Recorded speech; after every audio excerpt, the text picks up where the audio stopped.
structure lagi. So, you nampak kat sini. Okay, kita nak label. Nak label ni is a bit tricky Sometimes it's a bit tricky kat sini. So, give the name of the model, fluid mosaic model. Nampak tak? Suggest why this model is known as A. Ulang balik, saya tak nak repeat lah. Tapi dia nak you label. Kalau dia nak you label, A apa A? Saya nak tanya. A you nak label apa? Glycoprotein. Saya kata dia tricky sikit. Glycoprotein ke nak tanda carbohydrate chain? Carbohydrate. Saya rasa sini lebih tepat carbohydrate chain. Carbohydrate chain lah. Sebaiknya ada chain tu. Carbohydrate pun boleh. Boleh juga. Tapi kalau boleh ada chain tu lah. Okay, then kalau dia label kat sini. Protein yang ada carbohydrate chain tu. Barulah you panggil dia glycoprotein. Kat sini. Kalau dia tanda kat sini Kalau dia jelas dia masukkan ni semua, lagi senang kan. Tapi kalau dia label kat sini je, dia bit tricky lah. Dia nak jawab carbohydrate chain saja ke glycoprotein. So I suggest lebih pada carbohydrate chain lah kalau dia label ni saja. Alright. B apa? Agak-agak B ni apa? Dia tunjuk satu layer je ni tau. Phospholipid. Phospholipid layer boleh ataupun phospholipid boleh. Tapi jangan bagi phospholipid by layer. Bagi phospholipid layer boleh ataupun phospholipid saja tadi. Without the layer pun boleh. Okay. C. Yang ni. Nampak tak ni? Dia ada 4 gelang tu. Kolesterol Kolesterol. Biasa student je kolesterol. Dia je gini je. Salah yang kedua tu salah. D ni is a protein yang macam ni. Penetrate throughout. Transmembrane protein. Lebih baik transmembrane protein because dia span throughout the phospholipid layer. So lebih baik transmembrane protein. Walaupun you ada pilihan, you nak cakap globular protein kan? You nak cakap integral protein. Tapi kalau partially embedded pun integral protein juga. So yang ini lebih baik transmembrane protein. Nampak tak? Dia lebih spesifik, lebih baik. Alright? Okay, dia tanya. Between X and Y, which is the cytoplasm of the cell? Kalau ada nampak carbohydrate chain ni, yang ni mesti menghadap ke luar. So ini adalah intercellular space. Yang Y ni ialah cytoplasm. Keyword dia apa? You tengok ni je. Yang ada carbohydrate chain tu tak kisahlah dia dekat lipid ke kan. Ataupun dia dekat sini. Ini macam kita punya chimney lah. Chimney kan. Chimney mesti nampak kat luar. Ini adalah macam antena dia. So dia communicate dengan benda-benda kat luar via this one. So nampak aja dia ada carbohydrate chain ni. Yang ni mesti menghadap keluar. So maksudnya ini dalam sel. So maksudnya sel tu macam ni lah. Okay, this one is the cytoplasm. Alright. So that's how you identify. Kalau dia minta you bagi reason, cakaplah the carbohydrate chain is facing to the outside. Give 2 functions of protein molecules in the cell membrane.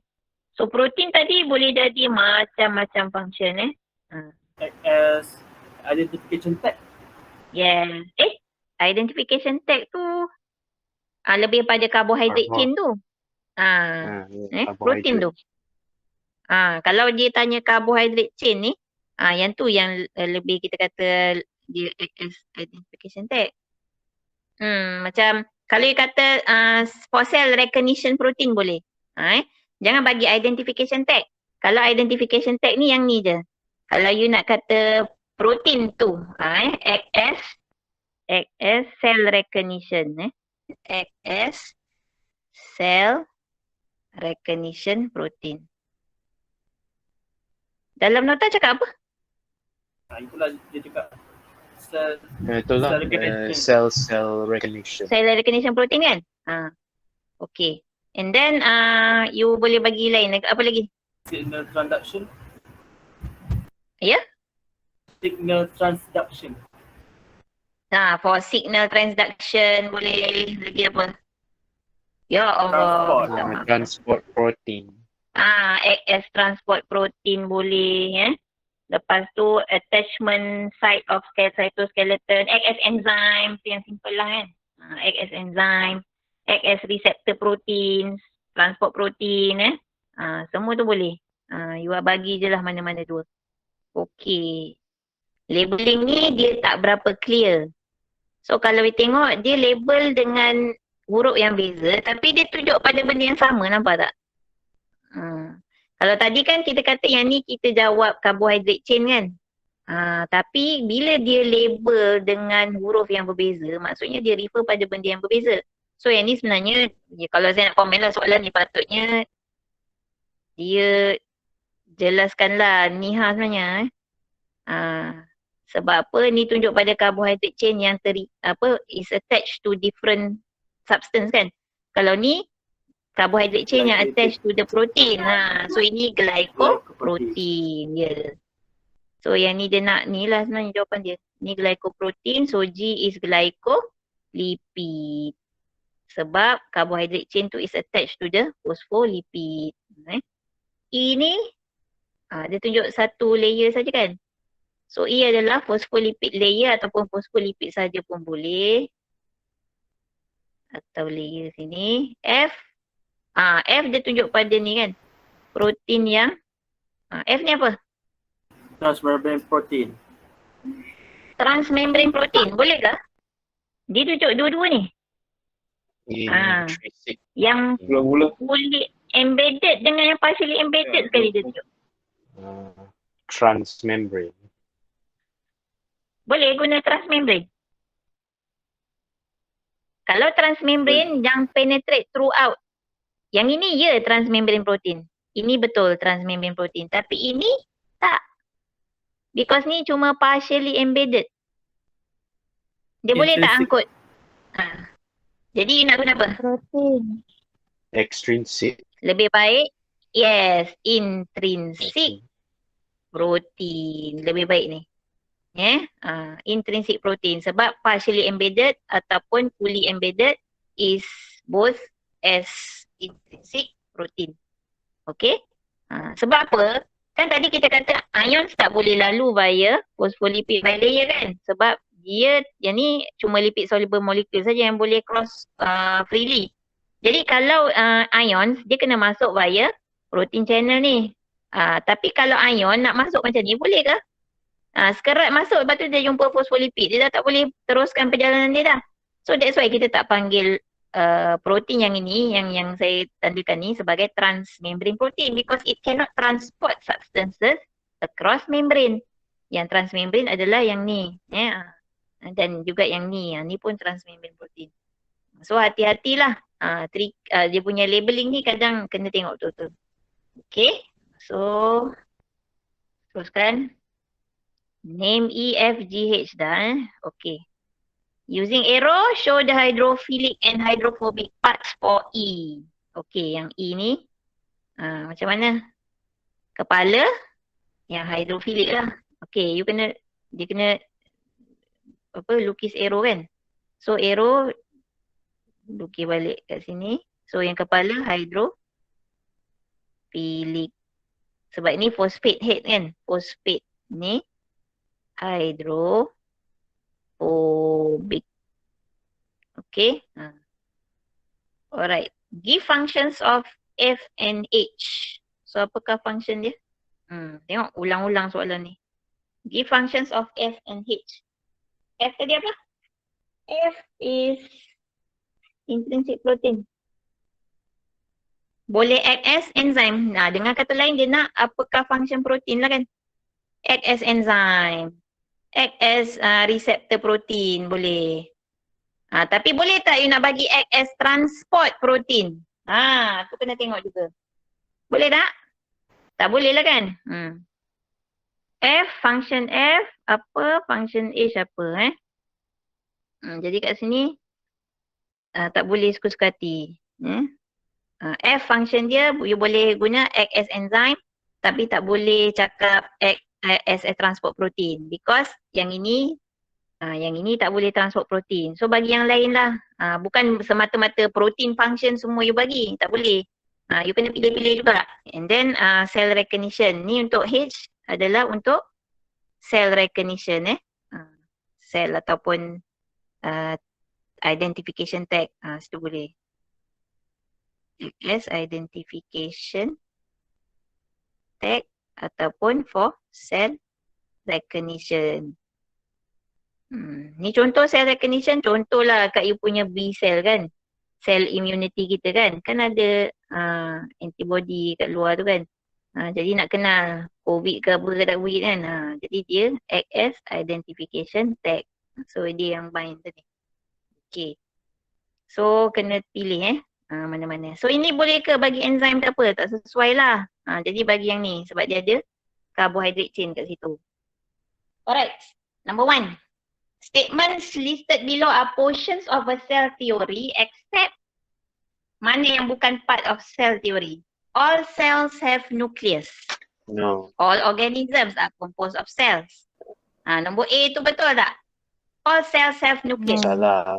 No, because Prokaryotes have. salah kenapa? Prokaryote tak ada nukleus.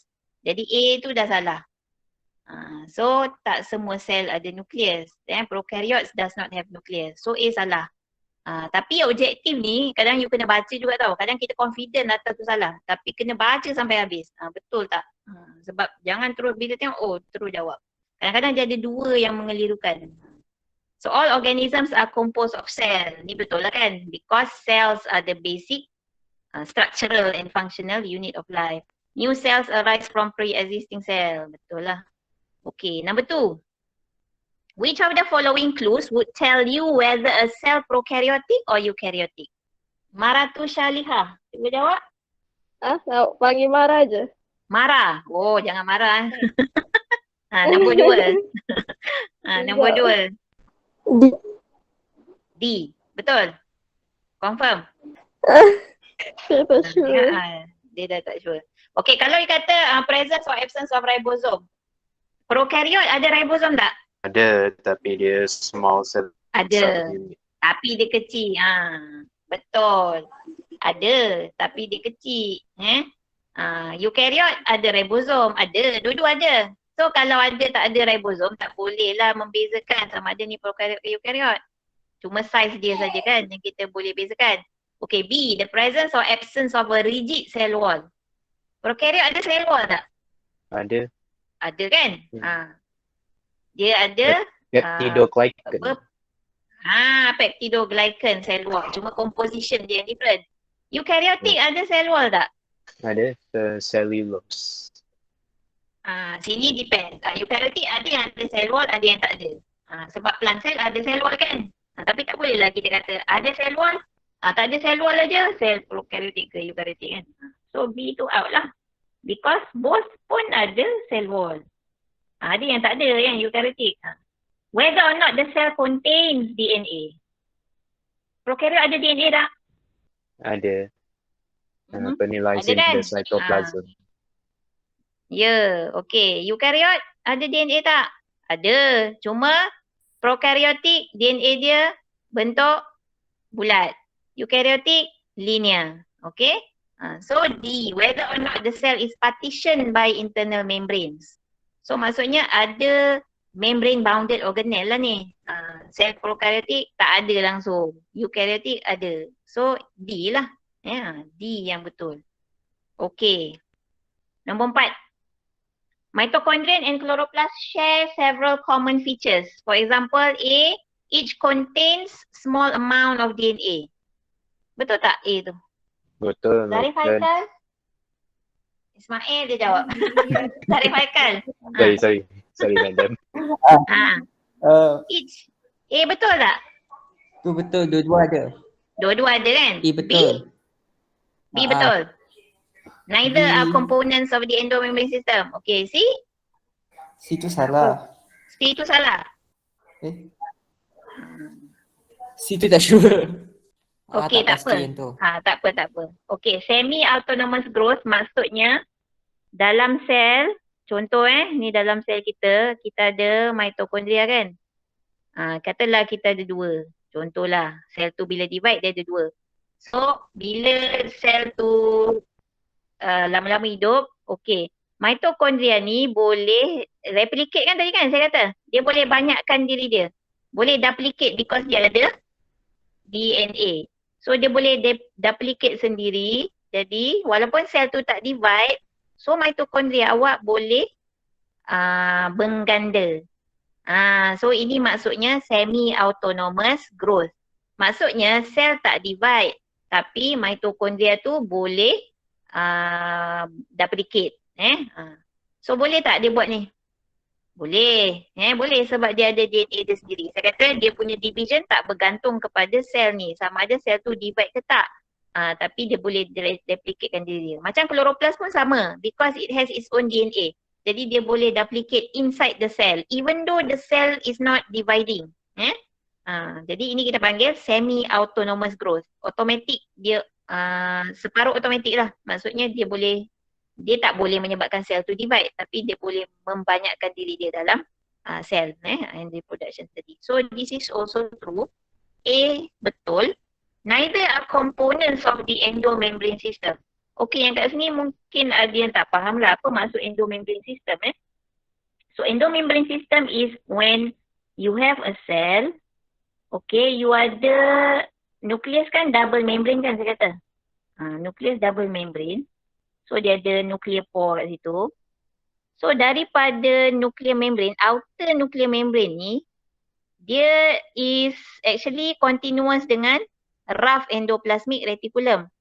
So kat sini jadi bila mana-mana organelle yang sel membrane dia derive daripada outer membrane of the nucleus ni, kita panggil dia part of the endomembrane system. So maksudnya the outer nuclear membrane ni is continuous with the rough endoplasmic reticulum. Jadi rough endoplasmic reticulum is part of the endomembrane system. Okay. So in which dekat rough endoplasmic reticulum ni, so kita tahu dia attach dengan ribosom kan. That's why dia appear granular. Okay. Sebab ada ribosom. And we know that ribosome is the site for protein synthesis. Ini adalah site of protein synthesis. So kalau dia bind dengan rough endoplasmic reticulum, biasanya protein yang dihasilkan oleh ribosom ni adalah untuk eksport lah, untuk keluarkan, untuk eksport sebab ribosom once it is synthesized in the nucleolus, so ribosom ni pun boleh keluar. Jadi free ribosom dia duduk kat cytoplasm saja. Yang ni jadi free ribosom. Lies freely in cytoplasm. So biasanya ribosom yang ini sintesis protein yang diperlukan dalam sel. Okey, yang diperlukan oleh sel. Keperluan sel, ini housekeeping dia lah. Jadi ribosom yang free ni untuk sintesis protein untuk kegunaan sel saja in the cell. Jadi kalau dia attach dengan rough endoplasmic reticulum, usually ini untuk protein yang kena eksport keluar. Okay. So tadi saya kata, okay, so rough endoplasmic reticulum is part of the nuclear envelope kan. Jadi bila protein disintesis in rough endoplasmic reticulum, so dekat sini ada sedikit modification and kat bahagian hujung ni biasanya dia akan pinch off, dia akan tercubit keluar. Dan dalam ni akan ada protein yang kita nak modify So bila daripada rough endoplasmic reticulum dia pinch keluar. So yang ini kita panggil transport vesicle. Transport vesicle. Okay, dia pinch off keluar. Jadi protein yang ada dalam transport vesicle ni masih belum functional. Because you kena modify dulu. That's why dia akan pergi ke Golgi body. Pergi ke Golgi body daripada one cistern ke satu cistern. So dia pinch lah. pinch out, pergi ke second sister ni, modify lagi, pinch out, pergi sini. So bila dah matang, okay, this one akan hasilkan vesicle, dia akan pinch out daripada ujung ni. So bila dia dah pinch out from the Golgi body, so yang ni kita panggil secretory vesicle. Nama vesicle tu lain-lain Dari rough endoplasmic reticulum pergi Golgi body, you panggil transport vesicle. Dari Golgi body keluar, kita panggil secretory vesicle. So now dia dah modified, dia dah mature, okay. So what happen is it fuse with the bahan tu akan terkeluar lah, terkeluar daripada sel. Ataupun bahan tu akan dia mengandungi protein yang untuk buat sel membrane contohnya kan. Bila maksudnya dia fuse dengan plasma membrane, so dia jadi enzim yang dekat sel membrane. Okay, so anywhere within this transport, pergerakan tadi tu, kalau dia semua derive, okay, you kata rough endoplasmic reticulum ni derive daripada outer membrane of the nuclear envelope. So bila dia bentuk transport vesicle, that means vesicle ini pun derive daripada nuclear envelope. And then bila dia fuse dengan Golgi body, so maksudnya membrane Golgi body pun derive daripada outer membrane of nucleus tadi, hasilkan transport vesicle, hasilkan secretory vesicle, and then dia fuse dengan plasma membrane. So plasma membrane ini pun dia punya membrane is derived from the outer layer of nucleus. So maksudnya throughout the way, rough endoplasmic reticulum, Golgi body, plasma membrane, so it's all part of the endomembrane system. But untuk mitochondria, dia tidak derive daripada sini. Dia sendiri. Kan saya kata tadi teori endosimbion tu, so dia dianggap kita ambil benda ni daripada luar kan. So maksudnya dia ni lain. It's not part of the components of the endomembrane system. Dan you kena ingat, ni betul lah maksudnya. A, B dan C betul. So all of the above. Jadi pilih jawapan D lah. So D ni lebih tepat. Walaupun A betul, B betul, C betul kan. Tu saya kata dia kena baca sampai habis objektif ni. So A is true, B also true, C pun true kan. So D lah. Sebab tiga-tiga ni betul. So all of the above is right. And then you have to bear in mind, in which bila you dah modify tadi, Golgi body dah modify kan. So dalam secretory vesicle tadi, so ada sebahagiannya akan maintain dalam ni saja, yang mana dia akan jadi satu organel yang lain, kita panggil lysosome. Lysosome ni ada around 40 or more enzymes dalam tu because dia ada banyak enzim. So maksudnya lysosome pun is organelle from the part of endomembrane system lah, because dia derive daripada Golgi body. So anywhere around the root tadi, which actually derive daripada outer layer of nuclear envelope ni, so kita kata that is part of the endomembrane system. Boleh? So itulah, ini mungkin saya rasa kalau tak tahu, itulah penerangan saya. Okay?